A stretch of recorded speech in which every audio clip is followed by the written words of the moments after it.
사도행전 15장 27절에서 41절까지의 말씀을 제가 봉독해 드리겠습니다. 그리하여 유다와 실라를 보내니 그들도 이 일을 말로 전하니라. 성령과 우리는 이 요긴한 것들 외에는 아무 짐도 너희에게 지우지 아니하는 것이 옳은 줄을 알았노니 우상의 제물과 피와 목매어 죽인 것과 음행을 멀리 할지니라. 이에 스스로 삼가면 잘 되리라. 평안함을 원하노라 하였더라. 그들이 작별하고 안디옥에 내려가 무리를 모은 후에 편지를 전하니 읽고 그 위로한 말을 기뻐하더라.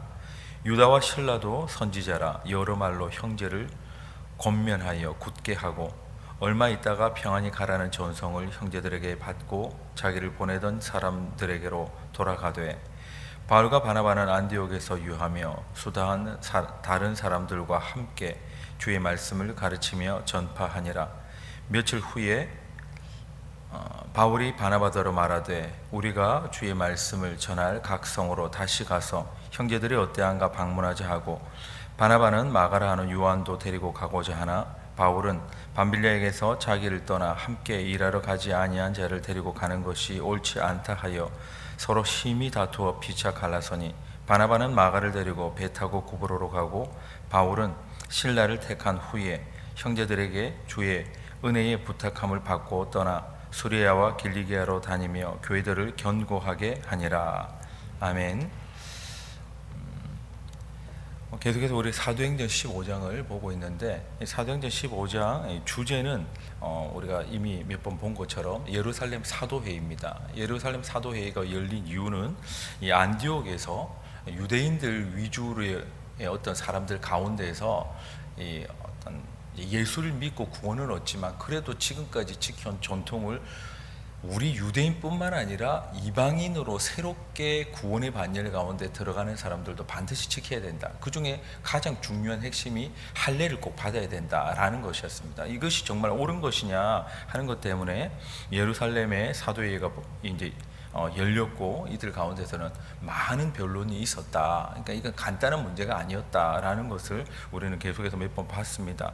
그래서 이제 야고보를 통해서 종지부를 찍는 얘기를 했는데 그 가운데 안디옥의 공식 문서를 전달하는 내용은 이런 것이다 하고 파송받은 사람들과 이제 바나바 또 바울 이 안디옥에 함께 가는 모습들입니다. 뿐만 아니라 이제 뒷부분에서는 바울과 바나바가 심히 다투어서 갈라서는 모습이 조금 주제가 다른 모습인데 이 부분은 우리가 몇 번 이제 좀 나누어서 함께 이제 깊게 봤던 기억이 아마 나실 것이라고 생각합니다.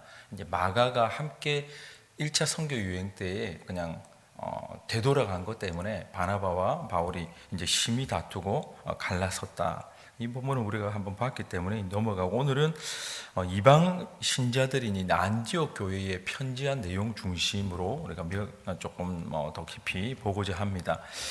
유대인들은 이미 익숙했어요. 이 네 가지 정도는 좀 조심하는 게 좋겠다 하는 것은 너무나 잘 아는 사실이었지만 이방인으로서 다른 종교, 다른 신들을 평생 아니면 조상 때부터 오랜 시간 섬겨왔던 사람들의 입장에서는 유대인들이 가졌던 이 익숙한 것들이 좋냐 싫냐 이걸 해야 되느냐 말아야 되느냐 하는 것에 대해서는 굉장히 생소했을 가능성이 많습니다. 특히 할례라는 것은 거의 유대인들만 가진 독특한 어떤 그냥 문화였기 때문에 우리가 볼 때는 이제 그들이 볼 때는 문화였겠죠.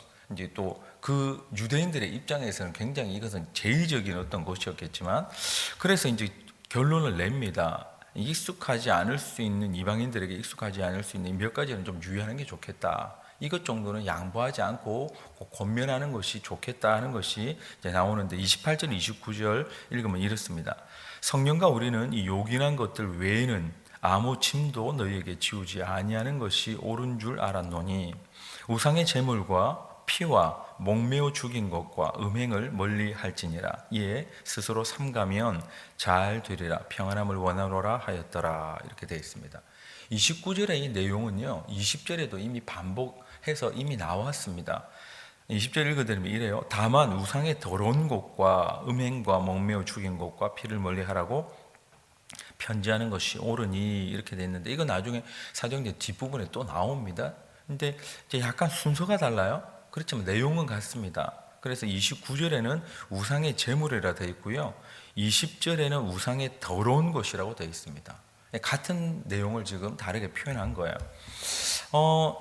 이 이제 우상으로 말미암은 어떤 제물 이런 것들은 다 성경은 이제 더럽다라는 표현을 주로 씁니다. 그래서 신약에서 이제 우리가 또 기억나실지 모르겠지만 제가 설교할 때 한 몇 번은 그렇게 언급을 했던 것으로 기억하는데, 귀신에 대해서도 예수님이 말씀하실 때는 항상 붙이는 수식어가 더러운 귀신아 이렇게 표현을 하는 거예요. 그러니까 우상이나 우상의 제물과 다른 신이나 신이라고 생각하는 어떤 뭐 나무를 깎아 만들든 금속을 깎아 만들든 혹은 보이지 않는 형상을 그냥 섬기든 보이는 해를 섬기든지 간에 모든 하나님의 영역에서 우상이라 여겨지는 것과 그 영역에 있는 영적 존재들은 전부 예수님이 표현하시는 것으로 그냥 한마디로 표현하면 더럽다 이렇게 표현하는 거예요. 근데 여기 네 가지들을 이제 오늘 조금 우리가 정확하게 정리를 좀 할 필요가 있을 것 같습니다. 저도 이제 어릴 때부터 신앙생활할 때 이 네 가지에 대해서 제대로 설명해 주신 분이 거의 없었던 기억이 있어요. 그래서 신학교 들어가고 나서야 열심히 한번 찾아보고 공부를 해봤던 기억이 있습니다. 그래서 이제 정리를 좀 간단하게 하자면 이 네 가지 중에 음행은 지금까지도 지속되어 오는 뿐만 아니라 이것은 그냥 논할 가치가 별로 없는 거예요. 음행은 성경에 나오는 뭐 여러 가지 표현이 간음도 있고 뭐 여러 가지가 있지만 그냥 다 통틀어서 음행이라고 표현하는 것은 하나님이 정하신 성적인 관계 이외에 있는 모든 것들은 음행이다. 그러니까 그 정한 것이 뭐냐면 결혼이라는 언약 관계 외에 내가 뭐 사랑해서 그렇다 좋아서 모든 것들은 다 음행이라고 성경은 정리하고 있습니다. 그러니까 현대에서 생각하는 어떤 것과는 굉장히 거리가 있죠. 그런데 이것을 성경은 바꾸거나 양보하지 않습니다. 다시 정리하면 결혼이라고 하는 언약의 관계, 그게 그냥 내가 뜨겁게 사랑한다 그런 마음이 있다 이런 건 다 제외하고 결혼이라고 하는 언약적인 관계에서 벗어난 모든 성적인 행위는 음행으로 이렇게 한마디로 정의가 되는 거예요. 이 지금 사도회에서는 그렇게 결정을 합니다. 그 모든 것들은 이방신을 섬겼던 어쨌든 인류 보편적으로 이건 아니다 결정을 짓습니다. 이건 지금까지도 유효한 거죠. 그 다음 나머지 세 가지를 보면 우상의 제물, 우상의 더러운 것이라고 표현되는데 이건 우상에게 바쳐진 음식을 의미합니다. 특히 이제 제사적인, 제의적인 어떤 행위가 가미된 것을 이제 표현하는 거죠. 그래서 요즘으로 표현되면 이제 이슬람권에서는 할랄 푸드라는 것을, 이건 보통 이제 동물들을 잡거나 할 때의 어떤 형태로서, 근데 코셔라고도 표현하는 유대인들이 이제 동물을 잡아서 어떤 고기를 이제 우리가 섭취를 하고자 할 때 어떤 것 하느냐 하는 것들 뿐만 아니라 굉장히 광범위합니다. 우리 우유 같은 것들 보면 또 코셔 제품이라고 적혀 딱 도장이 찍혀 있는 게 있어요. 미국은 그런 것들이 굉장히 많죠. 이제 그런 것들이 이런 이제 제의적인 것들도 좀 가미되는 것이 있습니다. 이게 위생적인 것만을 표현하는 건 아니거든요. 그러니까 이제 이런 것들에 대해서 지금 우리에게까지 이제 헷갈리게 하는 부분들이 있긴 한데, 여기 지금 우상의 제물이라는 것은 일단은 우상에게 바쳐진 음식을 의미하는 거예요.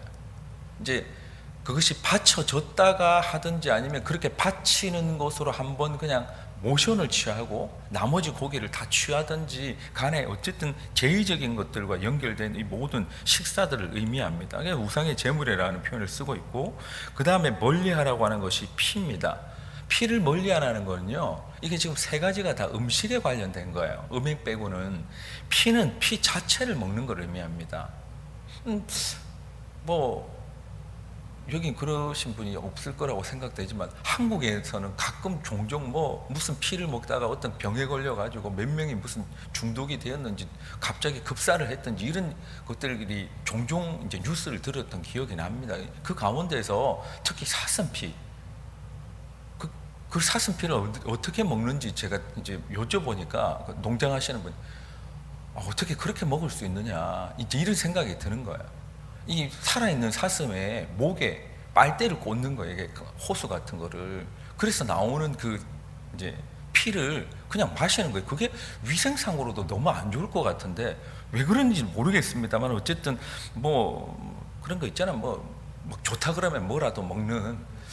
뭐 잿물이라도 마신다는 그런 얘기가 있는 것처럼 어쨌든 이때도 피 자체를 그냥 음식화해서 먹는 이 행위들이 있었는데 이거는 이제 금해야 한다. 왜냐하면 피에는 생명이 있어서 이 제사 드리는 어떤 유대의 관습에 의하면 피는 다 쏟게끔 되어 있거든요. 이 제단에서도 마찬가지로. 근데 이제 피 자체를 음식화해서 먹는 것 이건 피해야 된다.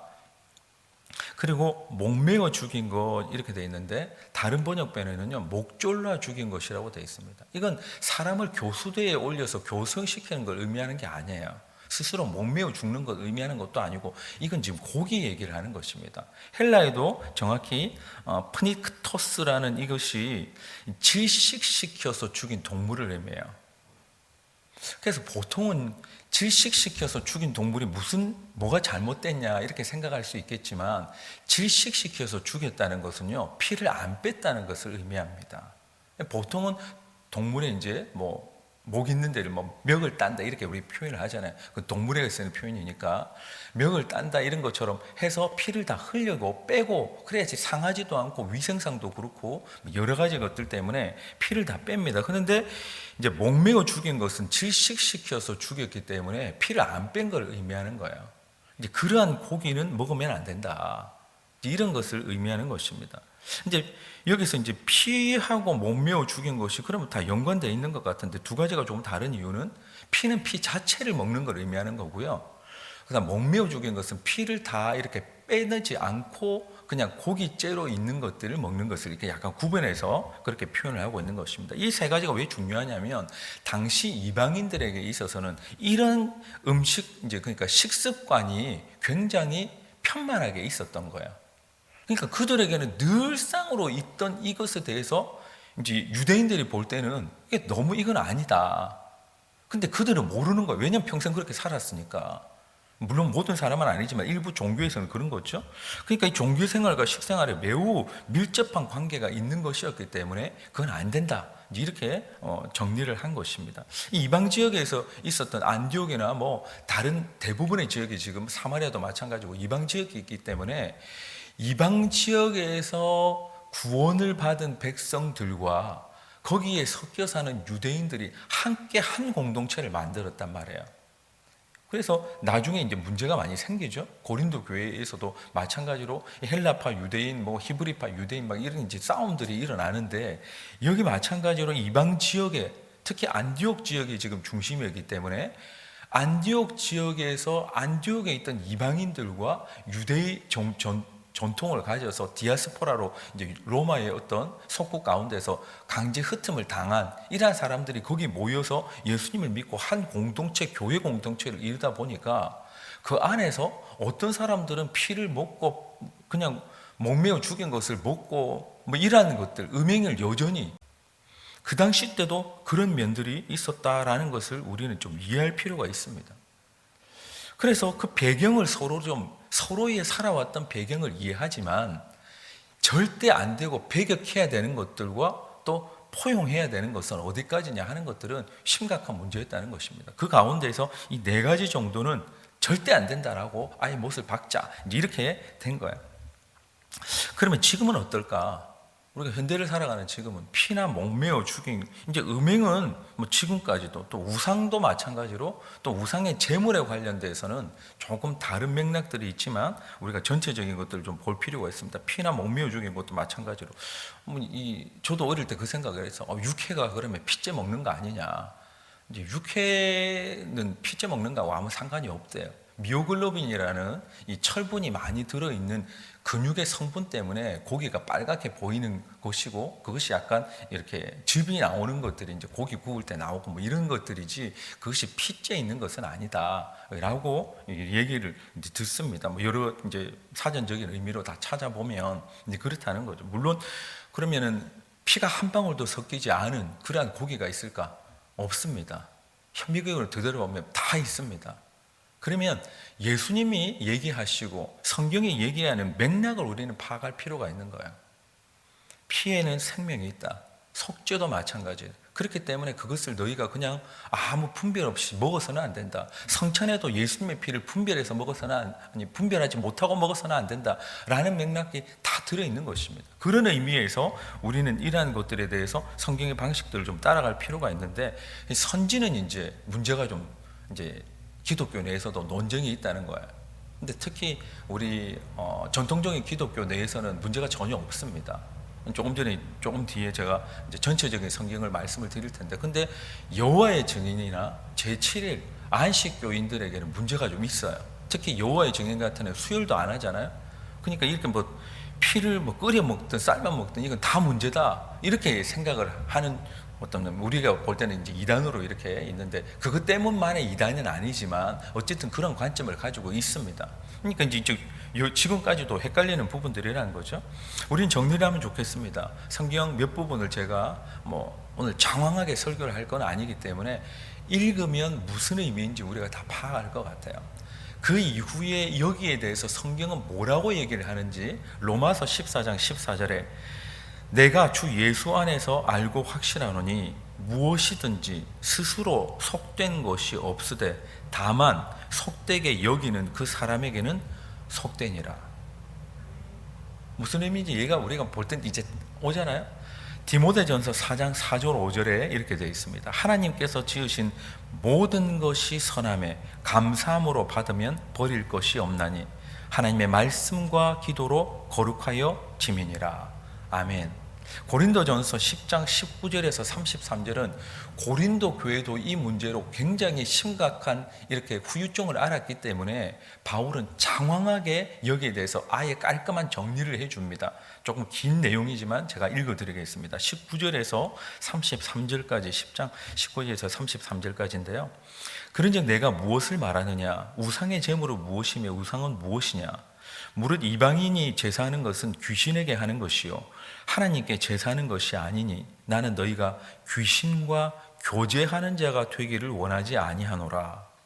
이 제사를 귀신에게, 이방인에게, 이제 제사에는 귀신과 교제함이 있다는 거예요. 거기에 참여하는 것은 너희가 주의 잔과 귀신의 잔을 겸하여 마시지 못하고 주의 식탁과 귀신의 식탁에 겸하여 참여하지 못하리라. 그러면 우리가 주를 노여워하시게 하겠느냐? 우리가 주보다 강한 자냐?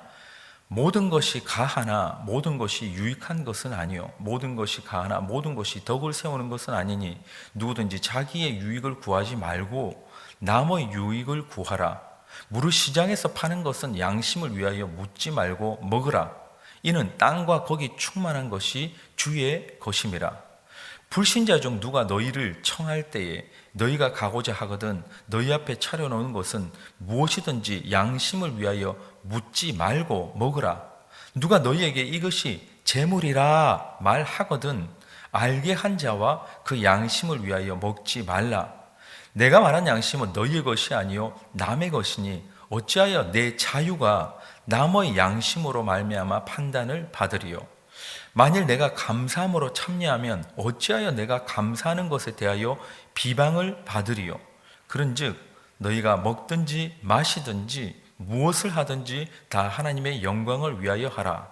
유대인이나 헬라인에게나 하나님의 교회에나 거치는 자가 되지 말고 나와 같이 모든 일에 모든 사람을 기쁘게 하여 자신의 유익을 구하지 아니하고 많은 사람의 유익을 구하여 그들로 구원을 받게 하라. 아멘.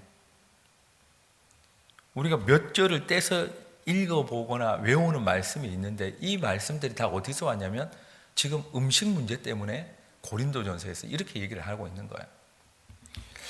우상에게 한번 바쳐진 제물이 계속해서 더러운 음식이냐, 성경이 얘기하는 부정한 음식이냐? 아니잖아요.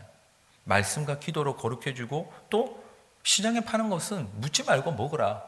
왜냐하면 나에겐 자유가 있다. 그러나 남이 볼 때에 이것은 아닌데 할 때는 멈춰라. 왜냐하면 그 사람의 양심이 무너질까 봐, 신앙이 무너질까 봐. 음식 자체가 사람을 영적으로 깨끗하게 하거나 영적으로 더럽게 하는 일은 없다. 예수님도 그렇게 말씀하신 거예요. 속으로 들어가는 것이 아니라 나오는 것이 너희를 더럽게 하는 것이다. 그런 말씀을 하셨습니다. 음식에 있어서 정황과 부정을 결정짓는 것은 무엇입니까? 그러면 오늘 읽었던 여러 가지 말씀을 정리하면 이래요. 음식 자체가 아니라 음식에 대해서 정하냐 부정하냐는 그것이 하나님께 영광이 되느냐, 그리고 다른 사람의 유익을 끼치는 것이냐, 그리고 네 신앙 양심에 거치지 않느냐, 이 세 가지로 딱 정리가 되는 것입니다. 이 음식에 대해서 그게 하나님께 영광이 되느냐, 다른 사람에게도 유익이 되는 거냐, 그리고 너의 신앙 양심에 그것이 거치지 않느냐, 그것이 음식 규정에 대해서 감사함으로 받든지 아니면 절제하든지 하는 것에 대해서 그냥 정리를 하고 있는 것입니다. 우리의 삶과 우리의 음식에 대한 규정들도 다 마찬가지인 것 같아요. 31절, 33절이 그렇게 정리를 해줍니다.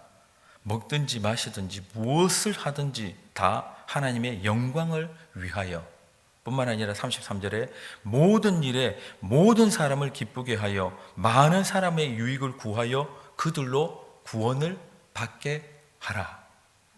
우리가 오늘 무엇을 먹든지 간에 마시든지 간에 또 무엇을 하든지 간에 그 모든 것에 있어서 그들로 구원을 얻게 하고 하나님의 영광을 돌리고 내 양심이 하나님을 더 쫓아가고 또 모든 사람에게 덕이 되는, 마치 내가 음식 하나를 먹는 것도 누군가에게 덕을 끼칠 수 있는 삶이면 얼마나 멋질까 다시 생각해 봅니다.